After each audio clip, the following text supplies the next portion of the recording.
I thought I knew in advance what would happen when we went to one of these places. I mean, I know the story of the history of English. I was expecting to go to a place, photograph it, tell the story about what happened there. What was interesting was some of the unexpected encounters we had as we arrived in a particular place.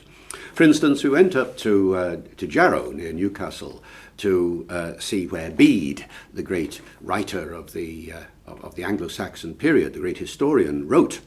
And we went to Bede's World, which is there, and to the abbey where Bede apparently lived and maybe died.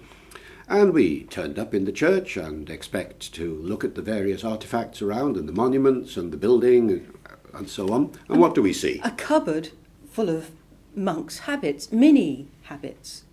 Yes, that was the point. They're about that big, not the usual tall monks' habits. And we look at this and we think, what's going on here? Mini monks? What can it possibly mean? And the people who looked after the exhibition there said, well, the schools come in, you see. The primary schools come in and A little later one did. And just as we're standing there, in comes a primary school. 30 little kids who are coming in to learn about the history of Bede and Jarrow and so on with their teacher. And they all dress up as monks and walk to the front of the church. We see now a beautiful procession of mini monks going to the very end. And of course, the questions that are then asked and that we're listening into are all questions about who Bede was and what the language was like at the time. And suddenly we saw a new generation of language-aware people being formed while we were there.